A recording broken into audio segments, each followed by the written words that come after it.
சென்னையில் அமைச்சர் மா சுப்பிரமணியன் செய்தியாளர்களை சந்தித்து வருகிறார். அந்த காட்சிகளை தற்போது நேரலையில் காணலாம்.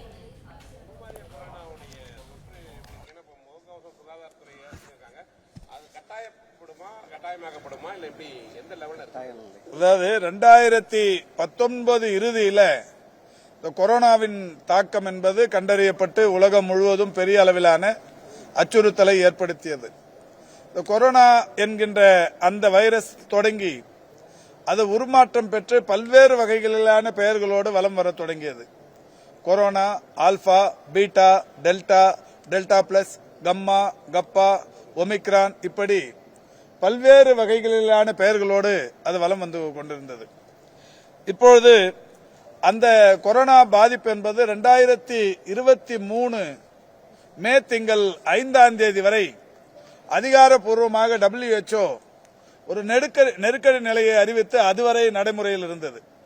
2023 மே 5ஆம் தேதி தான் WHOவின் இயக்குநர் டாக்டர் டெட்ரோஸ் அவர்கள் அந்த நெருக்கடி நிலையை திரும்ப பெற்றுக் கொண்டார். அதுக்கப்புறம் இந்த கொரோனா அந்த நடைமுறைகள் எதுவுமே இல்லாம போச்சு.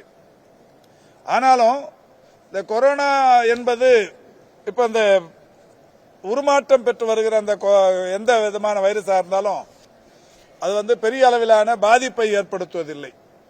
ஒரு 2-3 நாள் சளி, காய்ச்சல், இருமல் இந்த மாதிரியான உபாதைகளோடு அது முடிந்து விடுகிறது. அந்த வகையில் தான் இப்பவும் கூட இந்தியா முழுக்க இன்னைக்கு ஒரு 1500க்கும் 1800க்கும் மேற்பட்டவர்களுக்கு தமிழ்நாடு மட்டும் இல்ல இந்தியா முழுவதும் இருக்கிற அனைத்து மாநிலங்களிலும் இந்த கொரோனா இருப்பது கண்டறியப்பட்டிருக்கிறது.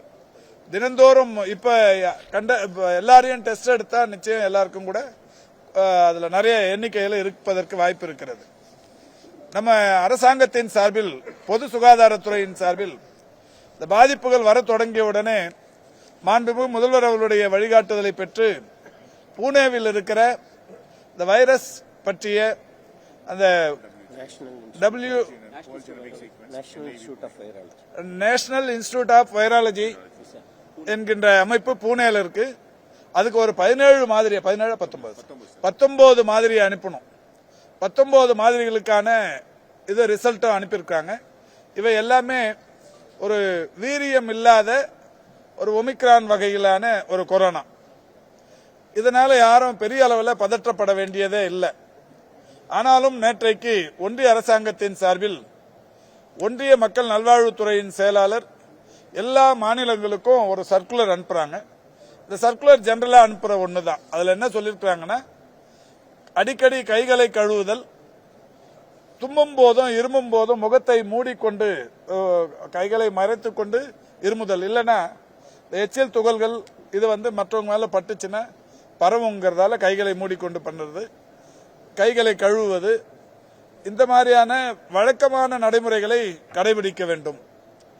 இந்த நோய் எதிர்ப்பு சக்தி குறைவாக இருப்பவர்கள், அவங்களுக்கே தெரியும், இந்த சிறுநீரக பாதிப்பு, நுரையீரல் பாதிப்பு, இந்த மாதிரி பெரிய அளவிலான பாதிப்புகளை எதிர்கொண்டு இருப்பவர்கள், வயது மூத்தவர்கள், இவங்க பொது இடத்துக்கு போறப்ப மாஸ்க் போட்டுக்கிறதுங்கிறது, முகக்கவசம் அணிந்து கொள்வது நல்லது என்கின்ற வகையிலான அறிவுறுத்தல்.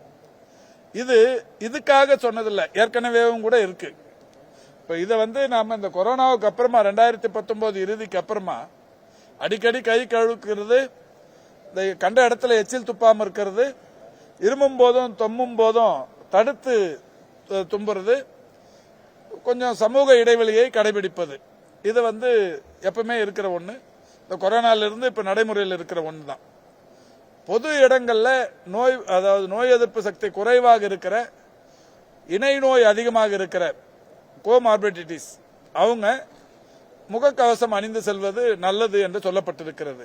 இதுல எதுவுமே கட்டாயம் கிடையாது, நல்லதுங்கிறத சொல்லியிருக்கிறாங்க. இது நல்லது, நம்மளும் ஃபாலோ பண்றது நல்லது.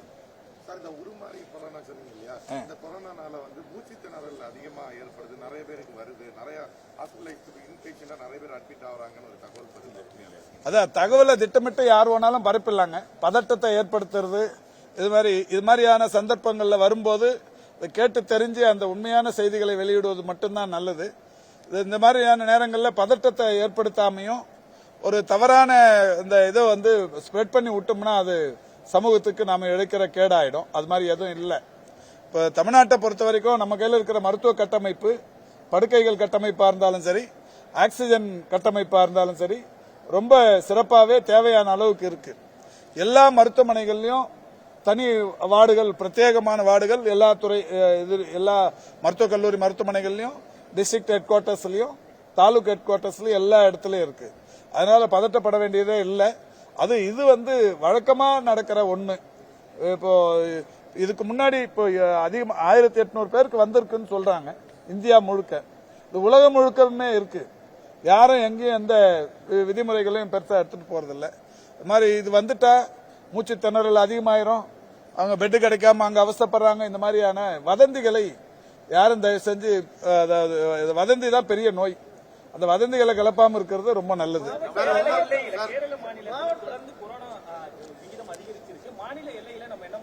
இப்பவும் கூட இங்கேயும் இருக்கு. இங்கே நேற்றுக்கு 38, தமிழ்நாட்டிலேயே 38 பேருக்கு இப்ப ஆய்வு. அதாவது தனியார் மருத்துவமனைகளுக்கு போனா, எந்த மருத்துவத்துக்கு போனாலும் இந்த பரிசோதனைகள் போது ஒரு பேக்கேஜ் இருக்கு. அந்த பேக்கேஜ்ல பரிசோதனை பண்ணும்போது கொரோனா பேக்கேஜே வந்துருது. கொரோனா அந்த பரிசோதனையில அது தெரியுது, அது கொரோனான்னு சொல்றாங்க. அதனால எந்த பெரிய பாதிப்பும் இல்லை. ஆனாலும் நம்ம அதாவது இப்போ ஒரு கலைஞர் நகர் இஎஸ்ஐ மருத்துவமனையில ஒரு 60 வயசு ஒருத்தர் இறந்துட்டாரு. அவருக்கு பாத்தீங்கன்னா தொடர்ந்து நீரிழிவு நோய், அதாவது கட்டுப்பாட்டில் இல்லாத நீரிழிவு நோய், உயர் ரத்த அழுத்த நோய், சிறுநீரக பாதிப்பு. இது வந்து ஆஸ்பத்திரியில் வந்து எப்பவுமே உயிரிழக்கும் நிலையில் வந்தவங்க. அவங்கள அந்த பரிசோதனை எடுக்கும்போது இந்த பேக்கேஜ் சிஸ்டத்தில் இந்த கொரோனா டெஸ்ட்டுமே எடுக்கும்போது கொரோனா இருந்ததுன்றாங்க. கொரோனாவால இறப்பான்னா அது கொரோனாவால இறப்பு இல்லை, ஏற்கனவே இருக்கிற நோய் பாதிப்புகளால் ஏற்பட்ட இறப்பு. முன்னாள் அமைச்சர் ஜெயக்குமார் உங்க மேல ஒரு விமர்சனத்தை வச்சிருக்காரு. தமிழ்நாட்டில் கொரோனா பரவுது, பருவமழைக்கான ஏற்படாதனால காய்ச்சல் பரவுவதற்கான முன்னெச்சரிக்கை நடவடிக்கை எதுவும் எடுக்காம அமெரிக்காவில் போய் ஆள் இல்லாத கார், டிரைவர் இல்லாத கார்ல ஓட்டி வீடியோ வெளியிட்டு இருக்காரு அப்படின்னு உங்க மேல ஒரு விமர்சனம். இல்ல, அமெரிக்காவுக்கு முதல்ல எதுக்கு போனோங்கிறத அவர் தெரிஞ்சுக்கினாருன்னா நல்லது. இது அமெரிக்காவுக்கு போனது ஒவ்வொரு தமிழருக்கும் ஒரு பெருமை சேர்க்கிற விஷயம். இப்போ அது ஜெயக்குமாருக்குமே பெருமை சேர்க்கிற விஷயம். அவர் தெரிஞ்சுக்காம அதை சொல்லியிருக்கிறாரு. என்னன்னா, உலகத்திலேயே பழைய மருத்துவர்கள் சங்கம் அமெரிக்கன் சைக்கியாட்ரிக் அசோசியேஷன், அது அமெரிக்க சைக்கியாட்ரிக் அசோசியேஷன்ல ஒரு ஆய்வு ஒன்று தமிழ்நாட்டில் நடத்தணும்.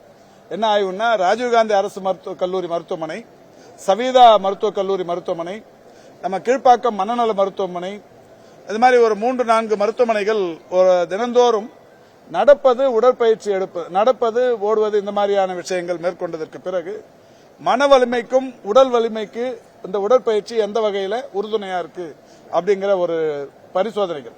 அந்த பரிசோதனைகள் முடிவுகளை அங்க எடுத்து வச்சு பேசுறதுக்கான வாய்ப்பு. இதுல இன்னொன்னு என்னன்னா, அரசாங்கத்துக்கு ₹1 கூட இது செலவில்லை. அமெரிக்கா சைக்காட்ரிக் அசோசியேஷன் தான் மொத்த செலவு எனக்கு போட்டு, அவங்க தான் என்னை கூப்பிட்டு வச்சு அந்த மாநாட்டுக்கு கூப்பிட்டாங்க. அங்க போனப்ப ஒரு விஞ்ஞான வளர்ச்சி, டிரைவரே இல்லாம ஒரு காரு, அந்த காரை வந்து விஞ்ஞானத்தின் வளர்ச்சியோட உச்சம் அது. அந்த கார்ல உட்காந்து நான் டெய்லி அந்த கார்ல தான் பயணம் பண்ணேன். அங்க இருக்கிற நண்பர்களே கூட நிறைய பேர், சார் அது ஏதாவது ஆக்சிடென்ட், இங்க எத்தனை வருஷமா ஓடுதுன்னு கேட்டேன். 5-6 வருஷமா ஓடுது, இது வரைக்கும் ஒரு ஆக்சிடென்ட்டும் நடக்கல. நான் வந்து உட்காந்து ஒன்னும் நடக்க போகுது, நடந்தா நடக்கட்டு டெய்லி அதில் தான் பண்ணிருந்தேன். அதை ஒரு பதிவா என்னுடைய சமூக வலைதளத்தில் போட்டேன். அது வரைக்கும் என் சமூக வலைதளத்தை அவர் பாக்குறாருங்கிறது ஒரு சந்தோஷம். அது அவர் போனா அதை அவர் முயற்சி பண்ணலாம், அது ஒன்றும் தப்பு. என்னம்மா இல்ல, இப்ப எல்லா ஊர்லயுமே இது இருந்தாலும், இப்ப அதாவது இப்ப நமக்கு வந்து மத்திய சுகாதார அமைச்சகம் வந்து, ஒன்றிய சுகாதார அமைச்சகம் நமக்கு தொடர்ந்து ஒவ்வொரு நிலையிலையும் அறிவுறுத்தல் கொடுப்பாங்க. இப்ப நீங்க விமான நிலையங்களை கண்காணிக்கணும்னு சொன்னா அடுத்த வினாடியே நாங்க அங்க போயிருவோம். இப்ப அந்த மாதிரி எதுவும் இல்லை. அவங்களே என்ன சொல்றாங்கன்னா, இது பதட்டப்பட வேண்டியது இல்லை. அதே நேரத்தில் இந்த நோய் எதிர்ப்பு சக்தி குறைவா இருக்கிறவங்க, இது எல்லா நேரங்களிலும் சொல்லப்படுறதுதான் இப்பவும் சொல்லப்படுது. இது ஒரு பெரிய அளவில் பாதிப்பை உண்டாக்காத ஒண்ணு. அதே மாதிரி இப்போ இந்த மழை காலத்தில் வந்து ஒவ்வொரு மழைக்கும் நம்ம வந்து எந்த காலகட்டத்திலும் இல்லாத அளவுக்கு இந்த மழைக்கால சிறப்பு மருத்துவ முகாம்கள் தொடர்ச்சியா நடத்திருக்கிறோம். இப்போ அது மழை காலமும் இல்லை, ஒன்னும் ஸ்டார்ட் ஆகல. ஜூலைக்கு அப்புறம், ஜூனுக்கு அப்புறம் தான் ஆரம்பிக்கும். ஆனாலும் இப்ப மழை காலம், எங்கேயாவது குடிசை பகுதிகளில் இப்ப அங்கெல்லாம் வந்து நம்ம மழைக்கால சிறப்பு மருத்துவ முகாம் இப்போ நடத்திட்டு இருக்கிறோம். சென்னையிலும் கூட எங்க தேவைப்பட்டாலும் நடத்துறோம். சென்னையில தடுக்கி விழுந்தா மருத்துவமனை இருக்கு, எங்க தேவை இருந்தாலும் நடத்துறோம். அதனால ஒன்றும் பெரிய அளவுல ஒன்றும் பயப்பட வேண்டாம்.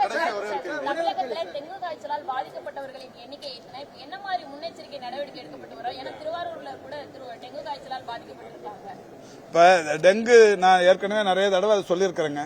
2017 2022 தான் 2017லயும் 2012லயும் தான் அதிகபட்ச டெங்கு உயிரிழப்புகள்ங்கிறது. 2012ல 66 பேர், 2017ல 65 பேர். இதுக்கு அப்புறமா இந்த அரசு பொறுப்பேற்றதற்கு பிறகு அது ஒரு 10, 11, 12 அந்த லெவல்ல தான் இருந்துருக்கு. இதுவும் கூட டெங்குவினால் ஏற்பட்ட அந்த இறப்புகள் என்பதை கடந்து நான் ஏற்கனவே சொன்ன மாதிரி இந்த இணை நோய்களினால் ஏற்படுகிற அந்த இறப்புகள் தான். பிளே ஸ்டோர் மற்றும் ஆப் ஸ்டோரில் இருந்து பாலிமர் செயலியை QR கோடு மூலம் பதிவிறக்கம் செய்யுங்கள். செய்திகளை உடனுக்குடன் பெறுங்கள்.